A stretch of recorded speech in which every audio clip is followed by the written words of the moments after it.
DPA news Marathi, शोध सत्य बातमीचा। यंदा परतूर तालुक्यात मान्सूनचे आगमन अपेक्षेपेक्षा काहीसे उशिराने झाल्याने सुरुवातीला शेतकऱ्यांमध्ये चिंतेचे वातावरण होते। मात्र गेल्या काही दिवसात झालेल्या समाधानकारक पावसानंतर शेतकऱ्यांनी शेती कामांना वेग देत सोयाबीन पेरणी अंतिम टप्प्यात आणली आहे। तालुक्यातील बहुतांश गावांमध्ये सोयाबीनची पेरणी पूर्ण झाली असून उर्वरित क्षेत्रात शेवटच्या टप्प्यात पेरणी सुरू आहे। पाऊस उशिरा आल्यामुळे पेरणीचे नियोजन काही दिवस मागे पडले होते।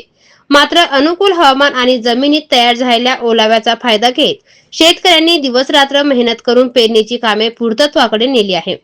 सातोना सर्कल परिसरात सातोना, शेलगाव, अंगलगाव, टाकळीसह ग्रामीण भागात शेतांमध्ये ट्रॅक्टर, पेरणी यंत्रे आणि शेतकऱ्यांची लगबग पाहायला मिळत असून आता सर्वांचे लक्ष पिकांच्या उगवणीकडे लागले आहे।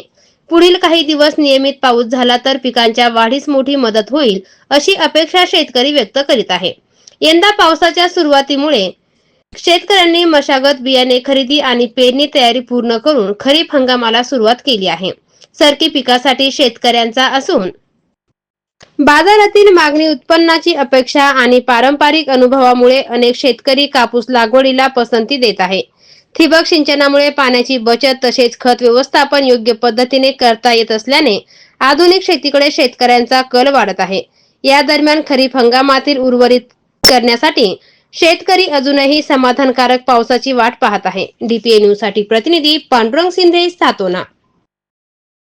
ताज्या घडामोडी व अपडेट जाणून घेण्यासाठी आताच DPA न्यूज चॅनलला सबस्क्राइब करा आणि बेल आयकॉन क्लिक करायला विसरू नका।